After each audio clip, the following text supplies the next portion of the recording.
Okay everyone, इस video में हम राजस्थान की सभी रामसर साइट्स को कवर करने वाले हैं। मैटर नहीं करता कि आप राजस्थान के किसी भी एग्जाम की तैयारी कर रहे हो, सभी में रामसर साइट से क्वेश्चन देखने को मिलता है। और अब ये टॉपिक जो है बहुत ज़्यादा इंपॉर्टेंट है, क्योंकि अभी रिसेंटली प्रीवियस ईयर ही राजस्थान की 3 नई रामसर साइट घोषित की गई है। तो 100% इस टॉपिक में से क्वेश्चन जो है एग्जाम में देखने को मिलेगा। तो चलिए बिना टाइम वेस्ट किए स्टार्ट करते हैं अपने टॉपिक को। तो इस पीडीएफ को मैंने इस तरह से डिज़ाइन किया है कि टॉपिक जो रामसर साइट्स है, हमारी राजस्थान में टोटल 5 रामसर साइट है, उनको मैंने कालक्रम के अनुसार रखा है, ताकि अपने जो रिसेंटली एग्जाम का पैटर्न है कालक्रम वाला, तो वो कालक्रम वाले क्वेश्चन भी कवर अप हो जाए। साथ ही मैंने रामसर साइट से संबंधित जो स्थल है उनकी क्या विशेषता है, उनकी सारी डिटेल्स को कवर अप किया है, जिससे कि अपने मिलान करने वाले क्वेश्चन भी कवर अप हो जाएंगे, और कौन सा कथन सही है कौन सा कथन गलत है वो वाले क्वेश्चन भी हो जाएंगे, और साथ ही कथन कारण वाले क्वेश्चन भी कवर अप हो जाएंगे। तो चलिए स्टार्ट करते हैं अपने वीडियो को। मैं राजस्थान की रामसर साइट को कवर अप कर रहा हूँ, उससे पहले आपको ये जानना जरूरी है, भारत के इंदौर जो कि मध्य प्रदेश में पड़ता है और उदयपुर जो कि राजस्थान में है, को संयुक्त रूप से भारत का पहला वेटलैंड सिटी होने का गौरव प्राप्त है। यानी जो उदयपुर राजस्थान में वो एकमात्र ऐसा शहर है जो वेटलैंड सिटी है। हमारे राजस्थान में उदयपुर एकमात्र ऐसा शहर है जो वेटलैंड सिटी है, और उसके अलावा इंदौर मध्य प्रदेश में पड़ता है, और एक भोपाल वो भी मध्य प्रदेश में पड़ता है। ये इंडिया के तीनों वेटलैंड सिटी में से एक है। याद रखना, अपने राजस्थान में केवल एक ही वेटलैंड सिटी है जो कि उदयपुर है। ठीक है। और एक और चीज़ मैं बताना चाहूँगा, अभी 2 दिन पहले विश्व पर्यावरण दिवस के अवसर पर, यानी 5 जून को हमारा भारत का 100वां रामसर साइट जो है बनाया गया है, जो कि एग्जाम की दृष्टि से मोस्ट इंपॉर्टेंट है, क्योंकि ये 100वां रामसर साइट है, तो ये हर एग्जाम में देखने को मिलेगा इसमें से क्वेश्चन। ठीक है, तो मैंने इसमें बताया कि 100वां रामसर साइट कौन सा है, प्लस पहला रामसर साइट कौन सी थी, उसके अलावा किस राज्य में सबसे ज़्यादा और सबसे कम रामसर साइट है, और उसके अलावा रामसर साइट एग्जैक्टली होता क्या है, क्या था ये कन्वेंशन, ये सभी इन सभी क्वेश्चंस को मैंने एक ही वीडियो में कवर अप कर दिया। ये कम से कम 3-4 मिनट का वीडियो है। एक बार इस वीडियो को जरूर देखना। मैं इसका लिंक जो है कमेंट बॉक्स में डाल दूंगा, क्योंकि ये 100वां आंसर साइट है, तो ये बहुत इंपॉर्टेंट है। ठीक है, चलिए अब अपन बिना टाइम वेस्ट किए स्टार्ट करते हैं अपने टॉपिक को। तो हमारा पहला रामसर साइट है केवलादेव, जिसे हम घना पक्षी विहार के नाम से भी जानते हैं। आइए अब देखते हैं, जो केवलादेव घना पक्षी विहार है, ये रामसर साइट हमारे भरतपुर में पड़ती है। कब शामिल किया गया इसको, तो 1981 यानी 1 अक्टूबर 1981 को केवलादेव घना पक्षी विहार को वेटलैंड की सूची में शामिल किया गया था। इसके बारे में क्या तथ्य है कि ये भारत का पहला रामसर साइट है। मोस्ट इंपॉर्टेंट चीज़ है ये कि ये भारत का पहला रामसर साइट है। इसके साथ उड़ीसा की जो चिलिका लेक है उसको भी शामिल किया गया था। ठीक है, तो भारत के पहले वेटलैंड कौन से हो गए, एक तो हमारा ये केवलादेव हो गया जो कि भरतपुर में पड़ता है, और इसके साथ ही उड़ीसा की चिलिका झील को भी शामिल किया गया था। ठीक है, और इसकी डिटेल्स क्या है कि यह उद्यान साइबेरियन क्रेन के लिए प्रसिद्ध है। यहाँ पे सर्दी में क्या आते हैं, साइबेरियन क्रेन आते हैं। ठीक है, आगे देखते हैं कि यह राजस्थान का एकमात्र ऐसा स्थल है जो मॉन्ट्रेक्स रिकॉर्ड में शामिल है। ठीक है, ये एकमात्र ऐसा स्थल है जो मॉन्ट्रेक्स रिकॉर्ड में शामिल है, और इसके अलावा एक और लेक जो है, एक और स्थल जो है वो मॉन्ट्रेक्स रिकॉर्ड में शामिल है, जो कि है अपना लोकटक झील।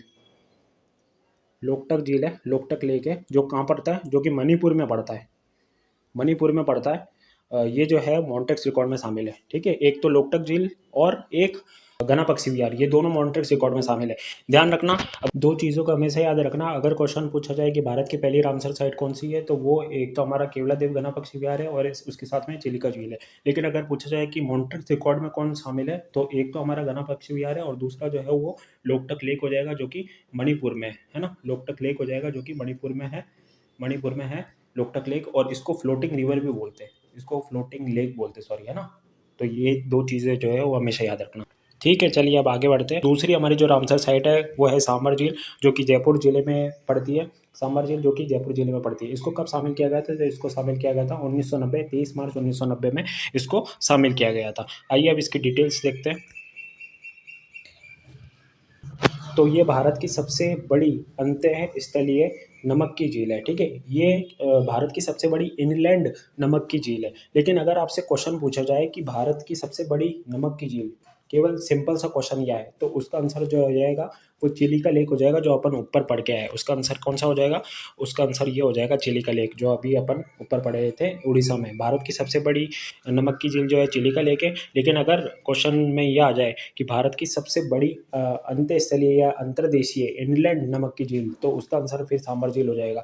क्योंकि आप जब मैप देखोगे इंडिया का मैप देखोगे ना, तो इस तरफ जब उड़ीसा है ना, तो उड़ीसा के इधर बाहर कोने पर है स्थित है ये चिलिका झील। तो चिलिका झील किससे जुड़ी हुई है? तो चिलिका झील इधर बंगाल की खाड़ी से जुड़ी जुड़ी हुई है, इसलिए ये फिर अपने देश की सीमा से बाहर हो जाती है।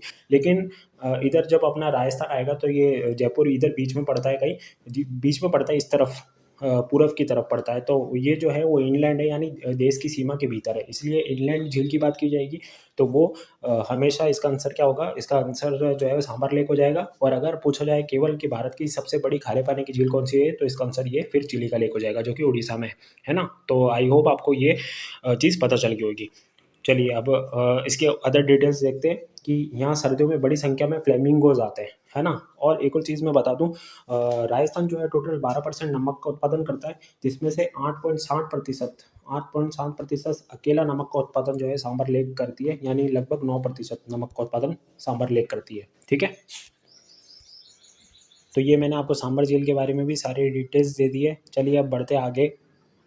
अब देखते हैं हमारा तीसरा वेटलैंड, जो कि है मेनार आर्द्रभूमि, जो कि कहाँ पड़ता है? मेनार आर्द्रभूमि जो है वो उदयपुर में पड़ता है। मेनार गांव है एक, जो कि उदयपुर में पड़ता है। इसका स्थान कहाँ है? उदयपुर जिला। और यहाँ तहसील कौन सी लगती है? तो वल्लभ नगर तहसील लगती है। इसको शामिल कब किया गया? तो इसको पिछले साल ही शामिल किया गया था, 4 जून 2025 को। ठीक है, इसकी विशेषता क्या है कि ये इसको बर्ड बर्ड विलेज बोला जाता है, क्योंकि यहाँ बहुत सारे पक्षी की प्रजाति देखने को मिलती है।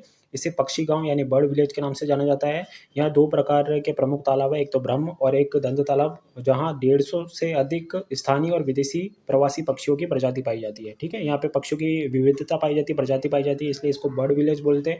4 जून 2025 को इसको वेटलैंड का दर्जा दिया गया। उदयपुर में स्थित है, तहसील पूछे तो वल्लभ नगर, और ये आर्द्रभूमि है। तीसरा है ना, तीसरी वेटलैंड साइड है। ठीक है, अब आगे बढ़ते हम। आगे है खीचन, जो कि कहाँ पड़ता है? खीचन फलोदी में पड़ता है। इसका स्थान कहाँ है? फलोदी जिला। पहले जोधपुर में आता था। पहले जो फलोदी है ना, मतलब फलोदी जोधपुर में आता था। तो ये खीचन जो है वो पहले जोधपुर जिले में आता था, लेकिन पहले जिलों की संख्या जो है 33 हुआ करती थी, लेकिन बाद में जिलों की संख्या बढ़ाकर जो है वो 41 कर दी गई है। ठीक है, तो अब जो है ये जो खीचन है ये फलोदी जिले में पड़ता है, जोधपुर में नहीं पड़ता। ठीक है, इसको कब शामिल किया गया? इसी को भी 4 जून 2025 को शामिल किया गया था। इसकी विशेषता क्या है कि यह गांव मुख्य रूप से कुर्जा पक्षी, जिसे हम डोमेसाइल क्रेन बोलते हैं, के प्रवास के लिए विश्व परिचित है। ठीक है, सर्दियों में यहाँ हजारों की संख्या में कुर्जा पक्षी आते हैं। आपने एक बात तो नोट की होगी कि पता नहीं कि जो डोमेसाइल क्रेन है ये भी विंटर में आते हैं, और यहाँ पर खीचन फलोदी में, और अपने सामर झील में जो फ्लेमिंगोज आते हैं वो भी विंटर में आते हैं, और घना पक्षी विहार में जो साइबेरियन क्रेन आते हैं वो भी विंटर में आते हैं। तो ध्यान रखना, सारी जो पक्षी है, जो विदेशी पक्षी जो राजस्थान में आते हैं, वो सभी विंटर सीजन में आते हैं। ठीक है, आगे बढ़ते हैं अपन।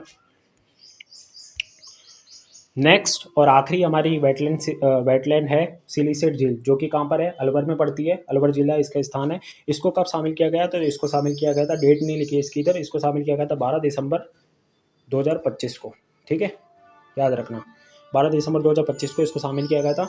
अरावली की पहाड़ियों के बीच स्थित इस कृत्रिम झील का निर्माण 1845 में महाराजा विनय सिंह ने करवाया था। ठीक है, इसे याद रखना, 1845 में इसका निर्माण विनय सिंह ने कराया था।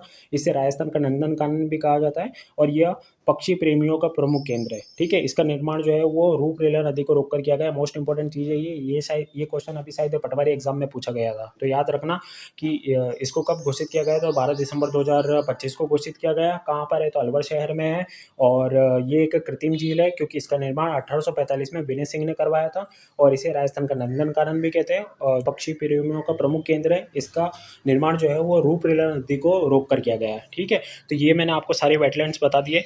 एक बार अपन रिकॉल कर लेते हैं कि सबसे पहले भरतपुर को घोषित किया गया था कब? 1981 में किया गया था भरतपुर को। उसके बाद किसको किया गया था? उसके बाद किया गया था सांभर झील को। सांभर झील को 1990 में स्थापित किया गया था। ठीक है, उसके बाद किसे किया गया था? तो उसके बाद मेनार आ जाता है, मेनार गांव।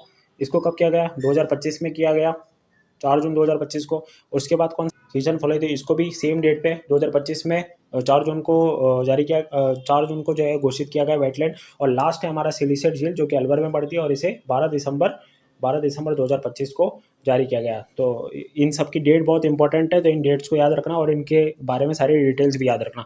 आइए हम देखते हैं भारत में रामसर संधि कब हुई थी। ठीक है, तो भारत में रामसर संधि कब होती है? भारत में रामसर संधि होती है 1 फरवरी 1982 को।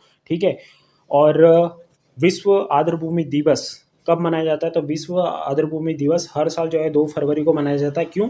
क्योंकि 2 फरवरी 1971 को ही ईरान के रामसर शहर में ये संधि को स्वीकारा गया था। कौन सी संधि? ये वेटलैंड जो बचाई जाती है, वेटलैंड को बचाने के लिए, ताकि इकोसिस्टम वगैरह जो है वो इकोसिस्टम वगैरह को बचाया जा सके, इसलिए वेटलैंड संधि हुई थी।